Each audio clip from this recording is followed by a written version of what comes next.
Soft pastels are really expensive, and if you've ever looked at the prices, you know what I mean. But what if you could bring in a haul like this for less money? That's exactly what I did. I found them for $75 Canadian. Now, I didn't know exactly what I was going to get. I just saw a picture of a lot of bags of pastels, but it said Unison, Rembrandt, Great American, and Terry Ludwig, so I thought, hey, that is worth a try. I did have to get them shipped because they were on Vancouver, and I'm on Vancouver Island, but the artist packaged them up really thoughtfully in this box. She even included a card with a drawing she'd made herself with watercolor before she'd got into soft pastels, and she included this very thoughtful note about how she hoped everything had come safely, and she was hoping that I would enjoy them as much as she had. And of course, I planned to. They were packaged up so carefully, and I started pulling out the bags. The very first bag had a Great American pastel. Now, I've never had a chance to try this out. There was even an art spectrum pastel here. Who knows what this is? And I just had so many colors. It was like opening up a full candy box of colors. Here's a Jack Richardson pastel. Again, I hadn't tried it. Some of these squarish ones are probably Terry Ludwig's because those ones feel a little bit firmer in my hand, and I'm familiar with those. And then there was a Diane Townsend as well. I've never played with the Diane Townsend, and I think a whole set of black Terry Ludwig's. Within the bags, the pastel powder kind of spread to everything. So even this Unison, it all looked sort of like one color within each bag. So I was going to have to look after that. As a bonus, I was even sent some pastel papers, including Pastel Premier, which I've discovered is a very expensive paper. Coming up in this video, I'll provide a full demonstration of these mushrooms with some of these pastels and the Canson Maytance paper. But first, we've got to clean these things up. Now, you see this looked like a medium green, but as I cleaned it up, it really started looking more like a yellow green. And so I had a lot of cleaning to do, and it took quite a bit of time. So I actually did it in stages, and I'm certainly not going to have you watch all of that process. But then like this one, which looked like maybe teal, and then you like clean it up, and it's actually a dark green. So every pastel needed to be wiped individually. But it was also so much fun because I was revealing all these jewel colors. I did leave the wrappers on because a lot of these brands I can't get in my town. We don't even have an art shop in my town, which I've brought up in another video, so I could try out a pastel and know what I was working with. But look at this haul. Look at these beautiful colors and amazing brands, and I just can't wait to try them. Grab your pastels and join along if you like. Here are my first selections. I have some darks and some oranges, tans, pinks, stone colors, and even a little bit of yellow. We'll see what I use. I've done a quick little sketch of these mushrooms with a piece of vine charcoal. So this was the charcoal that I used, and I just thought, oh, I'll just do up a quick sketch so I kind of know what my composition is and whereabouts my mushrooms are going to be. Now I'm going to actually start out with the darker areas. So I've picked out this. I do not know what kind of pastel it is. It feels very soft, very chalky, and I'm just going to quickly get in that shaded area there. Now I'm going to decide whether I want that. I think I do. I think I'm going to go for it. I'm going to go for this sort of like harsh shadow that's going across this mushroom here. Just get the idea of it in there. I'm trying out the Maytance paper, and I'm going to confess to you, I have worked with this paper before, wasn't a huge fan of it, but let's be open-minded and give it a whirl. And then I'm going to bring in this, this is quite a dark purple, and we're just going to add even a little bit more depth to it. I really like to use purple in my shadows.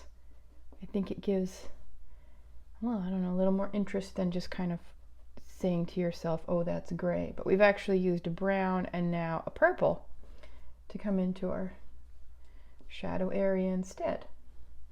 Might even add a little bit of the kind of weirdnesses that are hanging off the bottom of this mushroom. I don't know if it's just dirt or if that's actually something that grows on the mushroom itself. Now I've got this tan color in here. We're just going to put the pastel on its side. This one feels like a Rembrandt likely. And going with the shape of that mushroom, Now with this Métance, I actually don't mind that color of the paper coming through, so I don't feel like I need to fill the tooth of the paper entirely. We'll see what I say in the long run, but that's kind of what my feeling is right now. Now this is too light for this area, like it's too saturated for this shadowed area, but I'm going to glaze over top, so I'm not really worried about that. That's where we sort of take into account that we're going to be mixing and blending our pastel colors. So we don't need to be concerned that this color might not be the right one. Now we're going to also swoop that over on our little mushroom. And I'm just using my hand in an arc, just going whee! And again, I'm going to just I'm going to put this on its side, just sort of wiggle it in to this shorter stem here. Picking it up from the bottom and really lightly going up over the top. I did bring in another kind of creamy color, and I'm interested to see what it looks like in comparison. Yeah, it's just a little bit lighter, which I like, so we're going to use that in the area that we have a little bit of highlight. This is a softer pastel, like really soft. So when you're using such a soft pastel, you want to also use like a really light touch because it goes on really easily. So with this very soft pastel, just going on a little bit like so.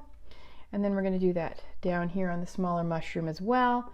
Just kind of coming in with that really light touch. If I don't use a really light touch, I can feel that the tooth of the paper would be filled pretty rapidly. So I'm just gently skating that across the top. And I'll put a little bit in here where I know I'm going to have a little bit of a highlight later as well. And that's going to just head in here. And it is going to be, I don't know, probably a little bit more yellow in color later, but let's bring in this sort of stony color for our highlights. I can just feel in my hand how soft this is. So I'm just going to gently glaze it over and just kind of give it a little scumble, little rub through here where I can see these highlights showing up. And then that also happens on the bottom, and we're going to have to make a little bit of a mess through there with the mud if we want it as well. There's even some interesting little shapes up here, so I'm just going to dot those in. Same thing on our little mushroom. Let's just get that in there.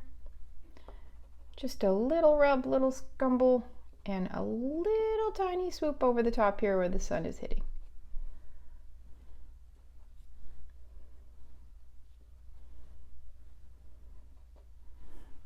Now I kind of want to bring in some of my bolder colors, even though this might not be the color that we see, but I'm just attracted to it. So I'm going to take in this really bright orange, and I'm going to just gently skate and rub that in. Just almost like I'm applying blush. Yeah, blush. Believe me, I don't know anything about makeup, so but I'm just going to add that little blush in there over the top of that mushroom. And same with here, just finding out where is this pastel actually making contact. Very gently putting that in there. There we go. Now, as for this yellow, there's a little bit of a buttery yellow kind of tone in this stem.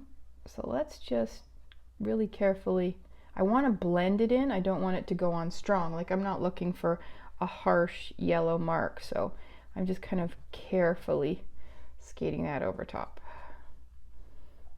Same with over here where I want that little bit of a warmer yellow in the stem of my smaller mushroom. I actually even see it a little bit here. So we're just going to bring a little bit of it in there too. Just make it a little more interesting. I think for a fun highlight, I actually want to find a little bit of a pink. So I'm going to find a little bit of a light, like a warm, light little pink here. I'm using this one. And I'm just going to bring it in, putting it on, and then scraping up for these areas of real highlight. Because they're not like a white color. They're more like a little pink. And it kind of comes across in a line. And it even goes a little bit up here. So let's just go gently with that, even a little bit here. And I'm gonna admit it, I'm not hating the Meitans paper at this moment. I think I wouldn't want to be using it for complicated work, but for a little sketch like this, I think it does the trick. Yeah, so that actually brings quite a little highlight in this pink. So let's just throw that in there to make that difference. Now when we want to see that shadow, and we want to be a little bit more consistent in that shadow here, it's like a line, I'm going to bring my little purpley color back in here. And yeah, just gently, gently, gently come over the top. Now I can see that there are some like little, I don't know, mushroom marks, whatever those are. Could be mud, could be something to do with the mushroom itself. Just scumble that in for some of those markings.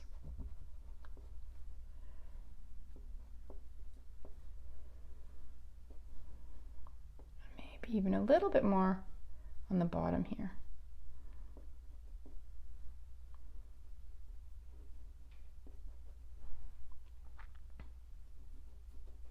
Just using just this corner and just kind of gently, gently rubbing that on there. I don't want too much of anything because I can feel how the paper would just get filled. Kind of just feel it in my hand. And I don't think we used this color yet. This is a little bit like of a mustardy color. I'm just gonna carefully bring that in. Again, sort of through this bottom area. I'm just like rubbing it in and then occasionally giving it a little lift. And then as I lift, giving it a little lift off. Leaving some of that paper to show through. Just adding a little bit of this, because I think it kind of goes neat with that purpley color as well. And I'm coming back in with this like little tan color, just to kind of finish this off here.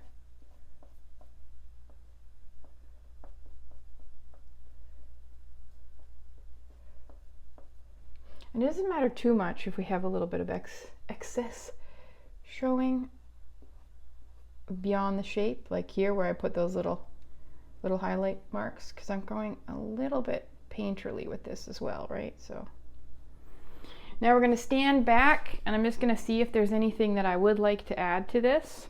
And I wouldn't mind something that kind of blends my orange. I don't know if this color would do it.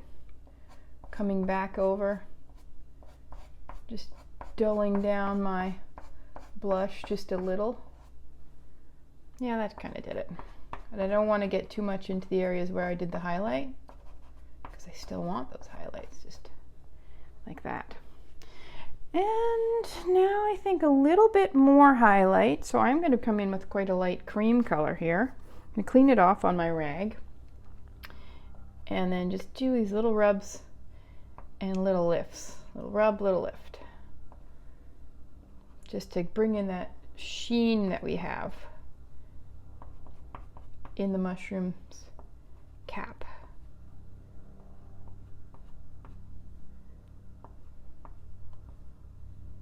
And we've got some good texture here. That is one thing the Meitans brings in. That's a little bit back here. There we go. And if you want to like make that a little bit more uneven, I don't know, I could just use my little, whoop. Okay, my finger was a bit dirty and it showed. So I'm just going to bring this color in instead to rub that around a little. And then with the areas that are just a little bit bolder in the shadow, I'm just going to bring in this really dark brown again.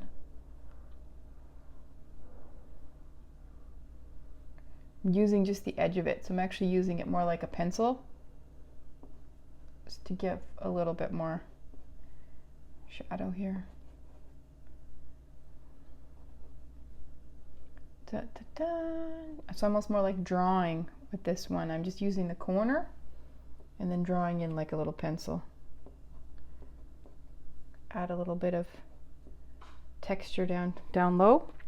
And we do need something that will add a little bit more shadow up here. So I'm just going to blend with my purpley one. So I'm just going over really carefully.